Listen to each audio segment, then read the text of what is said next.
Hai, selamat datang di Berbagi Cerita bersama kami Yuyu dan Indra. Halo, kali ini kita akan melakukan sesuatu yang sedikit berbeda. Apa itu? Kita lihat saja. Hai Nana. Hai. Hai. Apa kabar? Baik Kak Insu. Berasa lama nggak ketemu loh kalian. Oh iya, emang lama nggak ketemunya kan? Nana, aku sama Nana itu kenal dari tahun berapa? Nah, kita kenal tahun berapa, Nana? 2014 kali ya? Enggak, kayaknya 2015. Oke, kalau sama Yuyu sama Nana kenal kapan? Barusan? Baru ngobrolnya kita belum lama ya. Sebelumnya mungkin, ya ampun siapa dia gitu ya. Oh, kalau aku nggak sih ngeliat Mbak Yu, ya Allah Mbak Yu itu keren banget sih. Males deh. Oke. Nana ini teman kantor saya dan Yuyu, mungkin kenal 2014-2015 karena kami satu bagian. Terus kalau sama Yuyu mungkin barusan mulai kenal, mulai sering main bareng. Nah, karena Nana ini mengaku nggak punya bahan buat diceritain, maka kali ini kita akan melakukan sesuatu yang tidak biasa, yaitu saya dan Nana akan menanyai Yuyu tentang apa yang sudah dilakukan, apa yang disukai, dan hal-hal lainnya tentang Yuyu. Kita simak. Jadi kali ini kita akan nanyain Yuyu ya. Yuyu ini saya temenan sama Yuyu udah lama, dari tahun 2004. Jadi sudah 17 tahun, sudah remaja gitu ya, usia pertemanan kami. Dan ada beberapa tahapan-tahapan dalam hidup Yuyu gitu yang menarik, maksudnya yang khas gitu. Kita mulai dari yang pertama, yaitu tentang Perancis atau bahasa Perancis. Oke Yuyu, aku mau nanya. Ceritain, kapan kamu belajar bahasa Perancis? Belajar? Oh, waduh, wow. Aku tidak suka, aku dikulik-kulik. Ada cerita ini berarti. Iya ya. Belajarnya waktu kuliah. Kenapa belajar bahasa Perancis? Seperti anak-anak Indonesia pada umumnya, pasti second language kita adalah bahasa Inggris kan. Nah, jadi lulus SMA itu udah selesai sebenarnya kursus bahasa Inggrisnya. Kuliah ngambil lagi bahasa Inggris, udah selesai juga. Setelah itu nggak ada kursus dong. Nah, sama mamaku pada saat itu ditanya, ya udah mau kursus apa lagi terserah, nanti dikasih uangnya. Nah, terus ada beberapa pilihan karena waktu itu kan kuliahnya di Jogja. Ada bahasa Jerman, bahasa Jepang, bahasa Perancis. Bahasa Jerman entah kenapa nggak tertarik. Bahasa Jepang susah banget ya. Udah bahasanya beda, ada tulisannya lagi gitu. Jadi ada double yang harus dipelajari. Pilihannya bahasa Perancis. Kenapa? Soalnya untuk orang awam bahasa Perancis mereka bilang terdengar seksi, eksotik lah ya. Setelah itu buat aku sendiri mungkin akan lebih gampang karena aku kan kalau ngomong bahasa Indonesia agak cadel gitu. Yang ternyata itu benefit ketika bahasa Perancis artinya itu justru parfait alias perfect gitu. Diterusin lah sampai lulus kuliah. Terus kerjanya kebetulan keterima di perusahaan Perancis. Dan ada tempat les bahasa Perancis. Mulai lagi dari awal bahasa Perancis sampai selesai juga. Sampai udah nggak ada dibuka kelas lagi, udah deh gitu lah. Ya udah. Oke. Apalagi? Apalagi Nana mau nanya apa? Nggak mau nanya aku nih, tanya dong. Minder aku kalau tiba-tiba dibahasain Prancis. Nggak usah, bahasa Banjar nggak apa-apa nak. Waktu belajar bahasa Prancis itu Mbak Yu, ada nemu kesulitan nggak? Kayak misalnya kalau bahasa Inggris itu kan kayak kita harus tahu to be-nya gitu-gitu. Gimana Mbak Yu?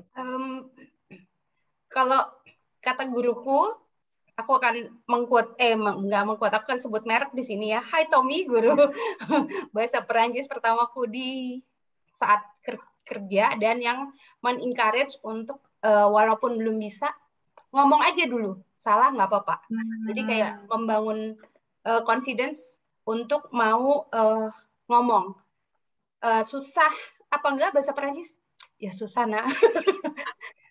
Tulisannya apa, bacanya apa gitu kan ya udah belibet gitu.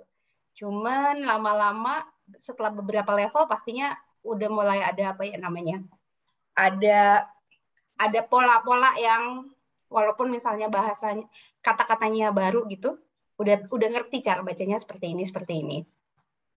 Susah, soalnya kayak huruf E yang kita cuma ada E dan E, di sana itu ada 5. Oh. Ada 5 cara pengucapan, kalau aku nggak salah ya. Dan pada saat kayak ada kelas apa sih, kayak bukan listening tapi kayak praktek yang pelafalannya, pas aku sempat belajar bahasa Perancis di sana, itu aku nggak lulus yang itu karena aku nggak bisa ngebedain. Aku cuma bisa ngebedain 3, yang 4 dan 5 di telingaku sama, tapi kata gurunya salah. Ya udah gitu sih. Oke, Nana, aku ceritain. Yuyu itu waktu itu pernah setelah setahun satu level di belajar bahasa Perancis di Balikpapan, itu Yuyu pernah terpilih untuk belajar bahasa Perancis di Perancis. Yuyu boleh cerita nggak? Itu tahun berapa, kemana, ngapain di sana? Oh gitu. Iya, itu beruntung kali ya. Jadi di tempat les, waktu itu Indra juga sempat les kan, tapi kita kan beda kelas ya. Beda tahun juga. Sih. Ya, beda tahun pokoknya. Iya. Jauh ya tahunnya. Jadi beda, Kak Yuyu udah masuk lama, aku baru masuk. Oh, oke. Oke, lanjut Kak. Jadi gini deh. Di tempat les kita, itu setiap tahun akan dipilih 2 orang untuk dapat beasiswa belajar bahasa Perancis di Perancis untuk levelnya yang beginner dan yang intermediate. Nah, waktu itu aku terpilih di kelas yang intermediate. Gitu. Jadi syaratnya tuh gampang sebenarnya. Apa kamu? Udah tepok-tepok. Syaratnya adalah rajin masuk yang pertama, aktif di kelas, setelah itu nilainya juga bagus. Nah, setelah itu udah mulai ada beberapa orang, baru ada interview. Interview dengan istilahnya dengan headmaster atau kepala sekolah, ada berapa ya? Ada 3 orang harusnya. 3 orang yang waktu itu 2 orang Perancis, 1 orang Indonesia, tapi interviewnya berbahasa Perancis tentunya. Jadi dia kayak pengen lihat motivasi, lalala gitu. Itu tahun 2009. Nggak kepikir bakal kepilih dan bahkan nggak tahu kalau jadi kandidat. Setelah itu dikasih tahuin bahwa terpilih sebagai 1 dari 2. Berangkatnya Agustus, pokoknya lagi summer gitu lah ya. Lagi summer, dikasih uang tiket PP, dibiayain sekolahnya di salah satu institut belajar bahasa Perancis, nama kotanya Tours. Bingung kan? Tours itu 1 jam naik kereta cepat dari Paris. Juga dikasih uang jajan. Waktu itu nggak banyak sih. Ya, 600 euro kalau nggak salah, cash buat jajan. Terus udah dibayarin untuk tinggal dengan host family di sana yang nanti akan jemput kita dari tempat kedatangan. Waktu itu berarti aku meeting point-nya di stasiun kereta di Tours. Habis itu dan si ibunya aku waktu itu dapetnya ibu ya, namanya Catherine. Aku selalu bilang dia sampai sekarang adalah mama Française. Jadi ibuku yang orang Perancis artinya. Oh. Ibu Perancisku gitu. Nah, itu jadi setiap hari memang pakai bahasa Perancis, dan kebetulan si ibu ini dia nggak suka berbahasa Perancis yang slang. Kayak cara kita ngomong bahasa Indonesia kayak gini dia nggak suka. Yang baku dia. Gitu. Nah, sementara karena kebetulan kita kerjanya dengan banyak orang Perancis juga kan di kantor, dan jadi kayak sebelum berangkat tuh kayak udah lumayan lancar, tapi mungkin kok vocabulary-nya belum banyak. Tapi kalau ngomong itu bahasanya bahasa sehari-hari, bukan bahasa baku kayak orang yang belajar gitu. Nah, jadi dia nggak mau. Jadi aku kalau misalnya bilang, oh tadi, misalnya dia tanya, tadi di sekolah ngapain gitu, di kampus ngapain, terus oh iya kita tadi gitu. Aku nggak bilang kita tuh kalau bahasa Perancisnya on gitu. Itu bahasa sehari-hari yang untuk orang yang lebih dekat. Nggak, dia harus bilang kami tadi gitu. Yang harus pakai nu, lalala gitu gitu. Ya lucu sih. Sebulan di Perancis, pulang-pulang ke sini, karena sebulan di sana beneran nggak bahasa Inggris dan nggak bahasa Indonesia, beneran pakai bahasa Perancis aja, balik ke Indonesia, kata guruku, apa ya, istilahnya levelnya udah jauh banget gitu. Karena gitu ketemu di satu dinner acara tempat les, abis itu dia langsung yang wah gitu. Terus aku kayak, sombong. Oke, Ya, jadi sebulan aja ya? sebulan. Atau malah 2 minggu? Sebulan ya? Sebenarnya 2 minggu, tapi aku extend jadinya sebulan. Oke. Jadi gini, aku mau cerita juga. Aku tuh kan belajar bahasa Inggris, kita itu mostly belajar bahasa Inggris normalnya kan 3 tahun SMP, 3 tahun SMA kan. Kuliah, kalau Nana kan kuliah bahasa Inggris jadi mungkin agak panjang belajarnya. Tapi pengalamanku, kemajuan terpesatku dalam berbahasa Inggris itu justru bukan pas belajar, tapi pas memakai. Berarti Yuyu juga mengalami hal itu ya? Ya, betul. Karena pas aku pertama di Perancis dan aku kayak, sebenarnya aku agak ragu-ragu sih ngomong bahasa Perancis, tapi I didn't have option ketika suatu hari aku jalan-jalan dan aku tersesat nggak bisa pulang. Ya udah. Terus kan sebenarnya kita perginya berdua nih dengan orang Indonesia yang satu levelnya beginner itu. Nah, ketika kita sampai ke Parisnya bareng, setelah itu kita janjian bahwa kita nggak akan main bareng. Jadi kayak ini tuh kesempatan kita untuk belajar bahasanya, ketemu teman-teman baru dari berbagai macam negara gitu. Intinya untuk explore gitu. Jadi kayaknya pas di tempat lesnya 2 minggu itu, aku tuh ketemu dia cuma 2 kali. Pada saat hari pertama sama pas aku pulang, istilahnya apa ya, ada kelas tuh kayak kampus gitu ya. Kalau dia kelas beginner tuh kelasnya lebih sedikit dan lebih baku-baku gitu. Pelajaran grammar gitu-gitu. Nah, kalau yang kelasku itu ada belajar tentang culture, tentang puisi, tentang sejarah, kayak gitu-gitu. Lebih lama, dan aku ketemu dia pas lagi jalan-jalan ke katedral gitu deh. Dan itu memang fase paling cepat ya, belajar paling cepat ya, Yuyu? Kemajuannya paling cepat gitu maksudku. Kemampuan berbahasanya jadinya. Ya, tapi terus jadi kalau belajar bahasa menurutku sama kayak belajar naik sepeda atau belajar berenang sih.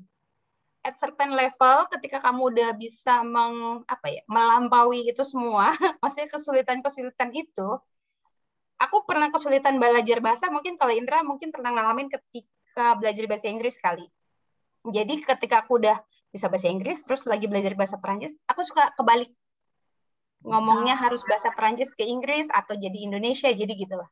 Tapi setelah lewat, ya udah, habis itu kalaupun nggak dipakai, paling jadi agak kurang lancar, tapi ketika harus dipakai lagi udah ya tinggal ya udah gitu aja kayak naik sepeda, menurutku gitu sih. Satu pertanyaan terakhir soal bahasa Perancis. Kalau ada orang yang bilang bahwa kalau mau fasih berbahasa Perancis mesti punya pacar orang Perancis, what do you think? Atau kalau mau bisa bahasa Banjar mesti punya pacar bahasa Banjar misalnya, what do you think? Enggak juga sih menurutku. Karena sebelum aku berangkat ke Perancis, itu aku juga udah mulai agak lancar berbahasa Perancis, karena aku punya teman orang Perancis justru. Beneran teman ya, bukan pacar ya. Yang bahasa Inggrisnya misalnya nggak bisa bahasa Indonesia pastinya. Bahasa Inggrisnya itu bisa ngomongin I beg your pardon gitu. Paham nggak? I beg your pardon. Dia bilangnya I beg your pardon. Aku nggak paham. Jadi dia lumayan memaksaku untuk bisa berkomunikasi sama dia gitu, teman. Ya. Soalnya kalau pacar mungkin malah nggak sempat ngobrol mungkin ya, Yuyu. Mungkin aja sih, mungkin. Oh, gitu ya, Nah. Oke, kita kapan-kapan nanyain Yuyu soal yang itu, tapi kali ini kita batasi soal bahasa. Oke, jadi tadi itu cerita Yuyu tentang bahasa Prancis.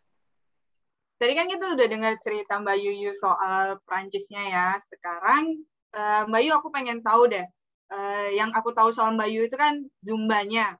Itu gimana sih awal mulanya? Terus itu hobi, pekerjaan, atau gimana? Zumba, aku tuh dulu nggak tahu Zumba. Aku tahu Zumba itu tahun kayaknya 2013-an gitu deh. 2000 ya, Oke. 2013 ya 2013 awal, karena ada temenku yang teman kantor sih, gimana ya? Istrinya teman kantor yang menawarkan, jadi waktu itu aku in charge untuk, kan di kantor kita yang dulu tuh kan banyak ekskulnya tuh.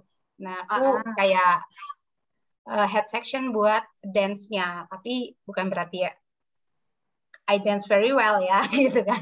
Cuman head section-nya aja. Setelah itu terus dia menawarkan untuk buka kelas Zumba. Ya, aku dengan senang hati mengiyakan. Setelah itu dia ngajar, aku kayak jadi assisting atau cuman nemenin lah ya. Dan setelah itu terus ada anaknya, temanku juga, yang beneran instruktur Zumba. Jadi aku kayak assisting doang. Setelah itu aku ambil sertifikasi untuk bisa ngajar. Wow, itu sertifikasinya di mana Mbak Yu? Sertifikasinya waktu itu sebenarnya aku pikir nggak ada di Indonesia. Jadi aku cari-cari kayak yang deket di mana ya? Oh, Singapura atau di Malaysia gitu kan. Nah, ternyata pas aku buka websitenya ada yang paling dekat di Makassar. Terus aku pikir kan, wah kalau di Makassar kan, mohon maaf nih ya, tiketnya lebih murah nih. Iya. Karena untuk sertifikasinya waktu itu 2 hari full day, dan itu nggak murah, berapa ya? $400 kalau nggak salah. Sertifikasinya aja, belum tiket, belum hotel. Ya udah, akhirnya aku ambil di situ.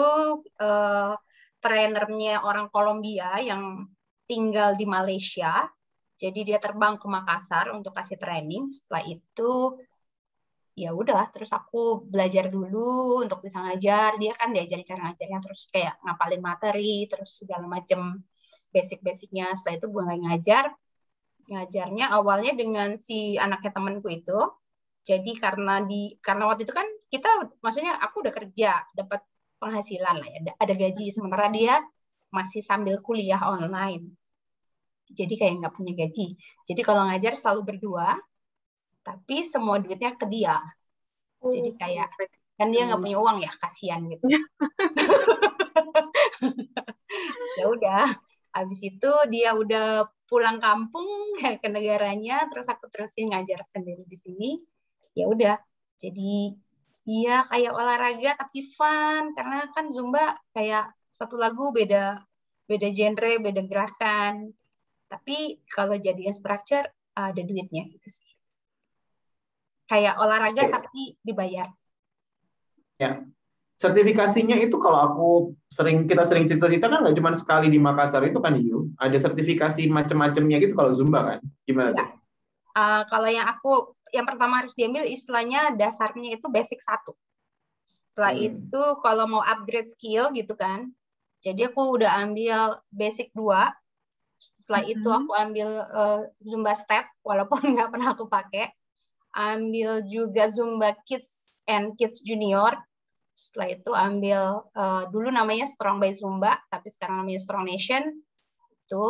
Setelah itu juga ada pelatihan-pelatihan yang lain kayak apa ya namanya? Kayak pelatihan khusus instructor gitu. Nah, dulu tuh belum ada di Indonesia. Jadi aku sampai bela-belain ke Malaysia untuk ikutan itu. Wow.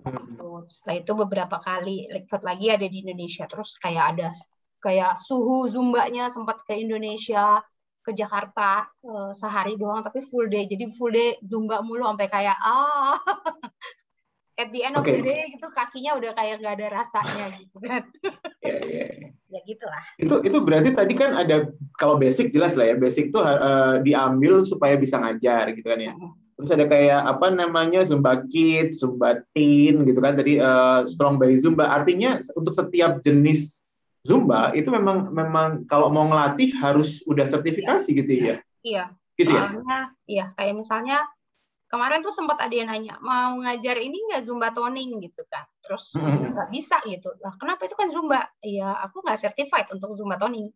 Jadi aku nggak tahu di luar sana ya, tapi kalau aku sendiri tuh kayak kalau ngajar untuk hal yang aku nggak certified dan aku tuh kayak istilahnya ilegal untuk ngajar tuh kayak nggak nyaman aja sih. Bahkan Sama cara mungkin ada kekhususan kali ya. Jadi kayak gampang aja gini.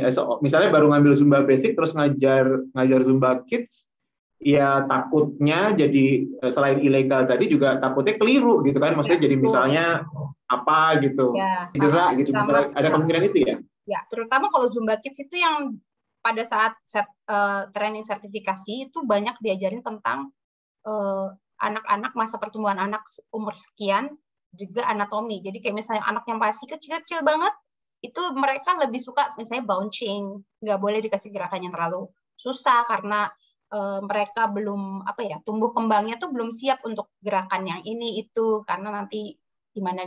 Bahkan aku tuh tadi aku lupa sebut, aku tuh sempat sertifikasi juga training untuk cara ngajar yang benar, namanya pro skill. Cuman kayak kalau kamu lagi ngajar, kamu ngelihat muridmu, terus kamu harus seperti apa gitu.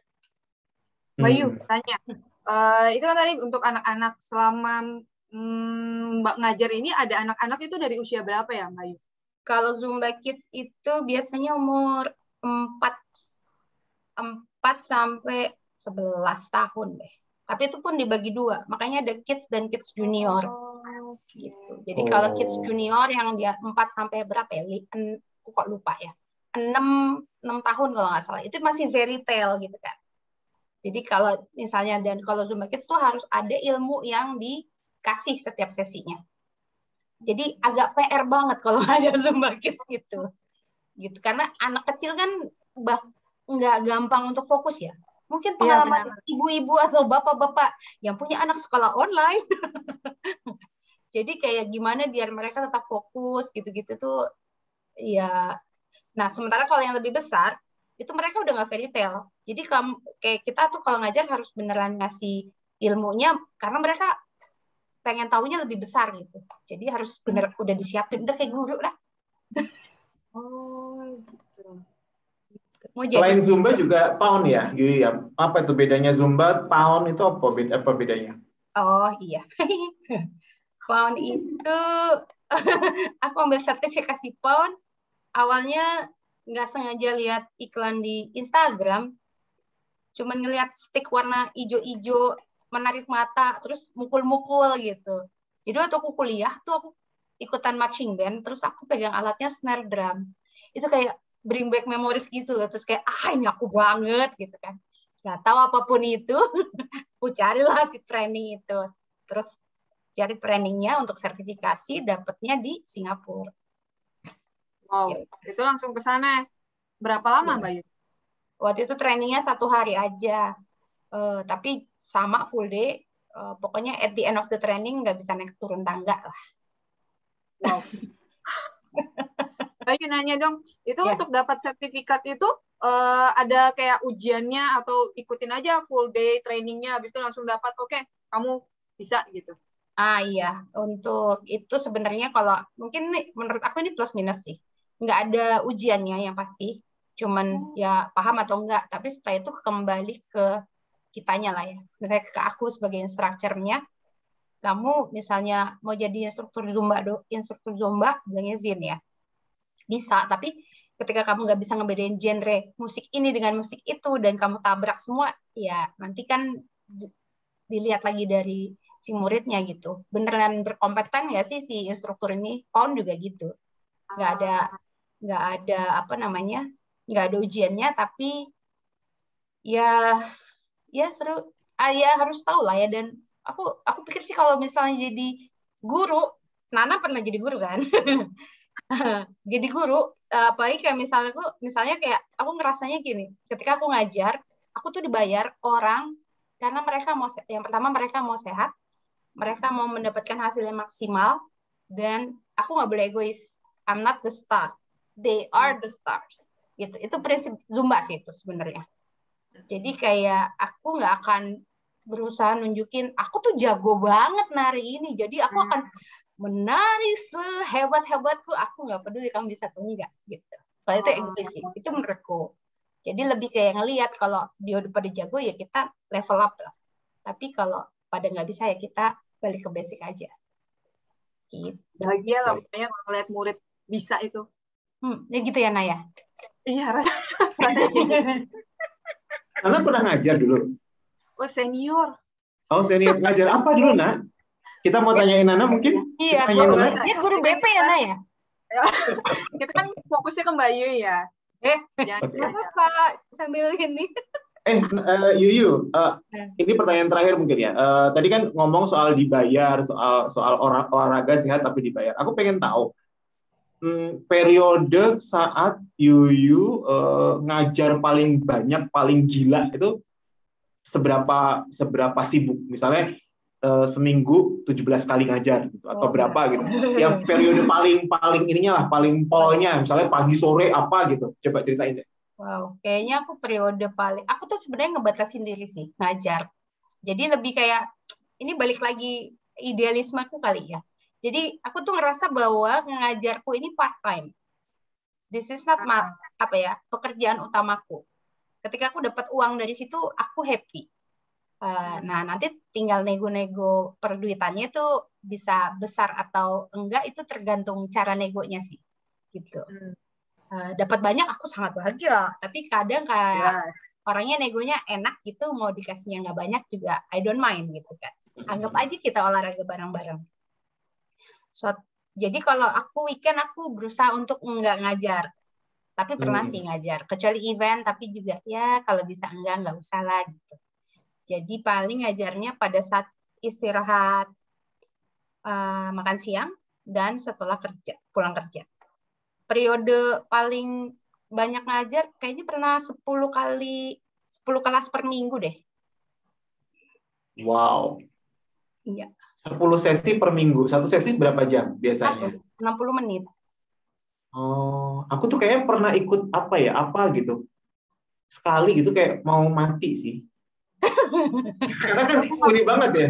Aku nggak pernah sama sekali loh. Masa sih? Gak usah temanan kita. Aerobik aku Mbak Yu. Aerobik juga capek. Lebih capek bukan aerobik? Iya. Lebih ini kan lebih apa ya? Kardio apa sih namanya yang? Enggak kan itu Zumba loh yang lebih capek. Heart rate-nya diatur naik turun, nggak boleh naik terus. Jadi biar weight loss-nya biasanya untuk pembakarannya lebih baik kalau jantungnya kalau naik turun ya. turunin gitu. Ada polanya. Ya makanya harus training. Jadi iklan saya. Hey, nggak apa-apa. Gitu sih. Oke, jadi yang patut dicatat berarti olahraga itu bisa dibayar dengan mengajar, tapi ngajar jangan nggak boleh asal ngajar, tapi kita juga mesti memastikan diri supaya kompeten, supaya yang kita ajarkan itu benar gitu, karena akan ngaruh ke orang-orang yang kita ajar. Seru ya dengerin cerita Mbak Yu soal Zumba. Selanjutnya pengen tahu nih sahabat terbaik Mbak Yu itu kan yang aku tahu Bebe. Coba dong cerita soal Bebe. Bebe itu anakku. Buat kalian yang nggak tahu, aku punya anak. I'm a single mother. Kalau ditanya, I'm a single mom. Anakku namanya Bebe, perempuan. Baru ulang tahun keempat, akhir Agustus. Tapi dia kakinya juga 4. Gimana? Ayo, gimana tuh ceritanya ketemu Bebe pertama kali? Bebe aku ketemukan ketika dia keluar dari perut mamahnya. Karena aku bidannya. Oh, serius? Ini serius? Iya. Jadi, aku pelihara mamahnya Bebe. Dari mamahnya stray dog. Waktu itu aku dihibahkan anjing dari temanku yang akan pindah ke Perancis. Lalu ada anjing kecil, jelek, buluk gitu kan, pitak lagi, yang suka main sama anjingku, terus masih kecil banget lah, terus ya udah aku adopt akhirnya. Terus suatu ketika tiba-tiba this girl Hamidun, Bo. Ya. Ketika aku tanya who's the daddy, dia cuma yang gitu. Gitu. Akhirnya itu dia melahirkan 8 puppies, salah satunya Bebe. Ya udah, yang lainnya aku eh, open adopt ke teman-temanku dengan syarat dan kualifikasi tertentu ya, tentunya. Habis itu BB-nya aku keep. Ya udah, sampai sekarang. Soon to be adopted. Oh, oke. Apa yang kisah seru sama Bebe yang pengen Yuyu ceritain? Apa ya? Kebiasaan-kebiasaannya juga Oh, iya. boleh. Kebiasaannya dia ngapain aja sih? BB itu maksudku gini, aku sih sebenarnya aku suka binatang sih. Cuman biasanya orang tua aku nggak boleh melihara binatang karena mamaku terutama dia nggak suka binatang apapun kecuali ayam. Kenapa? Ayam goreng, katanya ayam goreng. bisa dimakan. Oke. Gitu. Tapi kecil aku pernah pelihara anjing, terus kucing, apalagi ya, hamster yang tidak bertahan lama karena sama papaku dijemur biar sunbathing katanya, lalu dia matilah sekandang di dalam kandangnya. Okay. Ya udah sampai akhirnya pelihara anjing lagi. Terus kalau baby tuh menurut apa ya? Karena aku pelihara dia dari dia beneran umur 0 menit gitu ya. Jadi kayak tahu dari pertumbuhannya banget gitu. Terus kayak beneran dirawat banget, kayak punya anak sendiri gitu. Terus kayak misalnya lagi diajak jalan, nanti tahu-tahu aku kayak pulang dulu ya gitu. Kenapa? Anakku belum makan gitu. Udah berasa mama gitu kan. Ya udah sih, cuman kayak ya mungkin buat dia si tuannya binatang apapun ya, terutama anjing, tuannya itu adalah dunianya. Jadi ya hidup dia itu berputar ke aku gitu. Jadi aku somehow ngerasa lebih bertanggung jawab sih. Menurut aku pelihara binatang apa aja itu ngajarin kita untuk bertanggung jawab dan nggak cuma sekedar pelihara terus ya udah biarin aja, tapi harus memastikan dia sehat, dia nyaman, dia nggak lapar, dia nggak haus, dia nggak kedinginan, dia nggak kepanasan gitu. Kenyamanannya lah gitu. Itu sih. Bayu, untuk perawatannya Bebe itu gimana? Bayu sendiri atau Perawatan Bebe, kalau si Bebe ini dia tuh manja, mungkin emang dia punya mama anjing ya, tapi kayaknya mamanya dia tuh aku gitu kan. Jadi kayak semuanya tuh kayak mulai dari pengen dielus gitu, dia minta dielus gitu, pengen digendong. Kalau lagi jalan tuh kadang tantrum, nggak mau jalan. Jadi harus digendong. FYI beratnya 21 kilo, jadi emaknya suka ngos-ngosan. Mandi. Ezar tuh berapa, nak? 19, 18. Oh, ya ampun. Lebih kurus ya daripada Bebe. Bebe kakaknya Ezar. Ups. Iya, ya. Terus kayak dia kan karena bulunya agak tebel, jadi harus disikat biar karena dia beberapa waktu sekali dia rontok kan.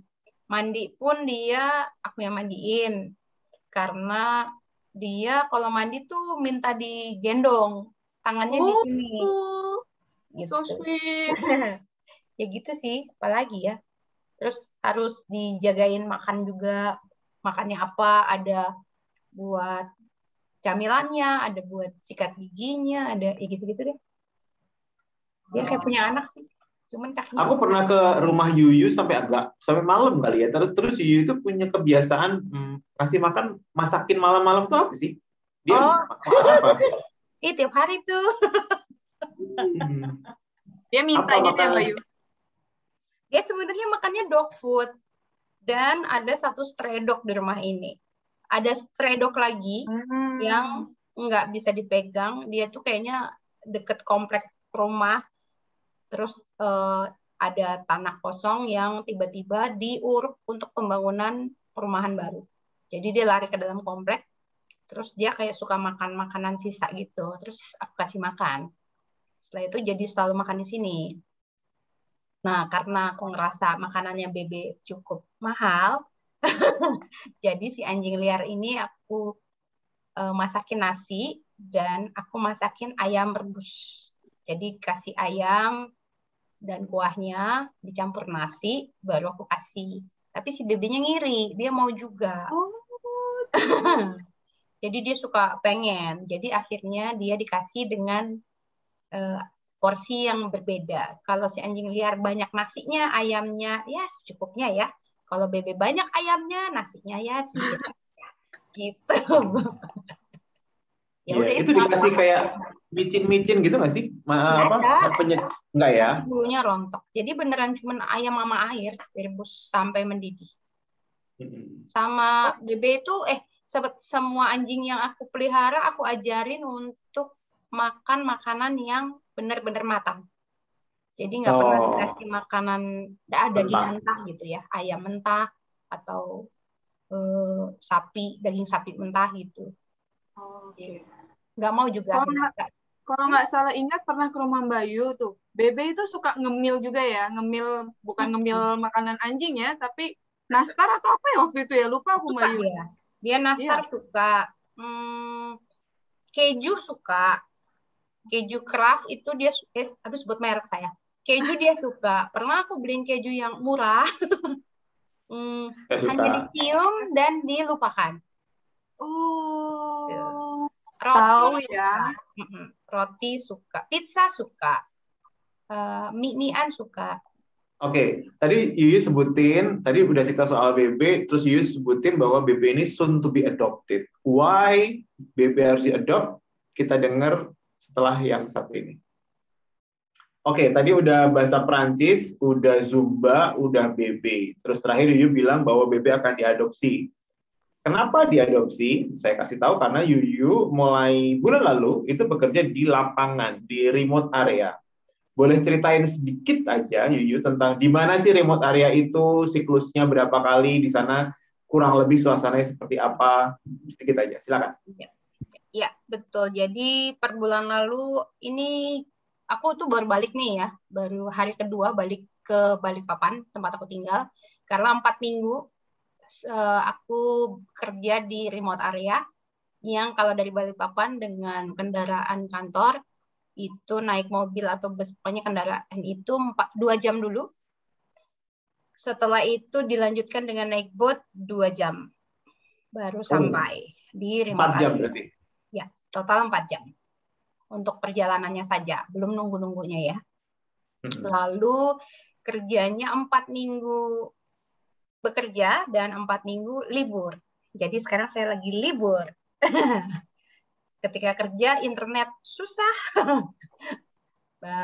Lalu kerjanya karena di lapangan, karena di site ya bilangnya, itu 12 jam per hari, biasanya mulai jam 6:30. Aku mulainya sih jam 6.30 pagi sampai jam 6 sore atau jam 6.30 sore. Itu. Setiap hari kerja termasuk Sabtu dan Minggu. Tetap jam 6.30 pagi. Jadi di minggu pertama itu pernah bangun kesiangan. Jet lag. Bangun harus kerja jam 6.30, baru bangun 6.25, belum sarapan. Dan di sana itu ada restoran, tempat kita makan disediakan dari perusahaan. Tapi ada jam-jamnya, jadi kalau telat ya nggak makan. Di luar jam makan dia ya nggak menyediakan makanan dan nggak bisa jajan karena buaya-buaya itu, buaya dalam arti sebenarnya tidak jualan. Jadi si lapangannya, si site-nya Yuyu itu lokasinya kan tadi 2 jam darat dari Balikpapan, habis itu naik boat 2 jam. Artinya model lapangannya nggak nempel ke kampung gitu Yuyu ya. Jadi somewhere yang jauh lah dari Warung lah ya. Ya, okay. Tetangga kita yang sering berkunjung biasanya sih keluarga monyet. Itu sih. Dia biasanya datang bapak, ibu, dan anak-anak monyet bersama sepupu-sepupunya. Itu sih. Ayu, yes. Selama sebulan di sana, Mbak Yu ngerasanya gimana? Bosen kah? Atau gimana gitu? Iya. Tempat aku kerja tuh kebetulan kalau menurut aku ya, itu site-nya compact. Jadi apa-apa dekat. Gitu. Ketika kemarin kayaknya ya nanya salah satu teman kita berapa jauh gitu. Terus kayaknya jarak dari kamar ke kantor Terus aku kayak, wow, sepertinya 30 langkah. Oh, deket banget, kecil ya, kompak itu ya. Iya. Iya, Terus kalau deket dari banget. kamar ke restoran berapa langkah? Waduh, lebih dekat lagi kayaknya. Oh, Dari depan berarti kamar aku bisa, juga bisa. berarti Hah? memang bisa ya bangun 6.25 kerja 6.30 itu bisa dong berarti. Bisa. Iya, iya, iya. Oke. Hiburannya apa, Mbak Yu? Hiburannya, wah, olahraga. Internet susah kan? Internet susah tadi katanya kan? Internet Iya. susah. Jadi dia kan di kantor kita, di grup kantor kita, setiap hari kita harus absen kan. Aku bisa 1 hari nggak nggak ya jelek Nggak aja bisa. internetnya, nggak bisa gitu, nggak bisa absensi pagi padahal gitu kan, ya nggak bisa karena dia bilang GPS-nya nggak mau tracking, masih antah berantah, dan pernah juga tracking Semarang, mohon maaf. Iya benar, pernah Semarang. Aku absen dengan posisi lagi di Semarang. Menurut Ngana saya berenang. Ya gitu sih. Tapi ya lama-lama terbiasa sih. Aku sampai sempat bikin jokes sama teman di tempat kerja itu, dan di sini tuh nggak apa-apa lupa hari. Yang penting ingat bangun pagi, habis itu kerja. Kalau ini daily rutinnya kayak apa tuh? Jadi ceritain deh dari 6.3 bangun jam berapa, kerja mulai, terus makan, terus apa tuh? Iya. Sarapan itu kalau nggak salah dari jam 5 apa 5.30 sampai 7.30. Biasanya untuk yang kerja di office kayak aku tuh boleh breakfast sampai 6.30 karena 6.30-nya kerja. Sementara teman-teman yang dapat shift kerja malam, mereka boleh breakfast sampai 7.30. Setelah itu jam kantor biasa. Habis itu istirahat, makan siang 11.30. Itu restoran buka sampai 1.30. Ya 1.30 siang. Setelah itu kerja lagi. Beberapa orang bisa mungkin jam-jam 5-an udah mulai ada yang olahraga, ada yang udah balik ke kamar, dan restoran buka lagi untuk makan malam 5.30 sampai 8.30 PM. Gitu. Habis itu ada untuk bilangnya supper ya. Untuk teman-teman yang kerja malam itu kalau nggak salah, aku nggak tahu jam berapa karena nggak pernah ke sana. Sekitar menjelang midnight gitu, menjelang jam 12. Itu sih. Jadi habis makan masuk kamar tidur gitu lah ya karena paginya kerja lagi pagi gitu ya. Ya, betul. Dan makan pun karena ini lagi pandemi ya. Selain kita jadwalnya kerjanya jadinya 28 hari kerja, 28 hari libur, makan pun dibatasin 20 menit aja. Dan tidak boleh ngobrol. Gitu. Iya, nggak boleh ngobrol. Dikasih mika gitu depannya. Oh, oke. Itu sih. Sekamar berberapa? Sekamar, kalau yang big boss-nya sendiri. Ada yang berdua rata-rata, ada yang bertiga. Jadi 1 single bed dan 1 bunk bed atas bawah, dan ada yang 2 bunk bed jadi berempat. Oke. Kamarnya pun compact. Oh. Iya, jadi kayak untuk ada kamar mandi dalamnya gitu kan, tapi kan ya semuanya kamar mandinya di dalam.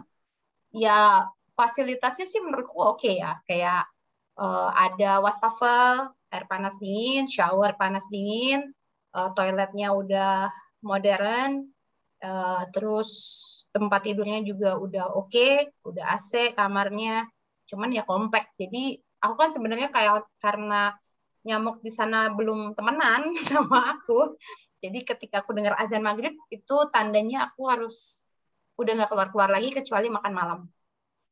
Jadi cuman di kamar. Jadi biasanya aku baru keluar kerja bisa jam 6.30. Itu maghrib. Jadi aku langsung ke kamar, aku olahraga di dalam kamar, mensiasati ruangan yang sangat tidak friendly untuk bisa olahraga. Gitu sih. Itu aja. Karena menurutku dengan site yang compact jadi geraknya apa ya? Kurang jalan. Jadi kurang gerak lah. Aku ngerasanya gitu sih. Baik, kalau nanya dong, untuk karyawan ceweknya banyak nggak Bayu di sana? Kayaknya kemarin itu nggak sampai 10 sih. Oh. Sementara total orang yang tinggal di dalamnya itu mungkin sekitar 250 ya. Oh. Ada yang Oke. tinggal di luar juga sih, di seberang ada sungainya, terus kita di sini, terus di seberang ada yang tinggal di situ.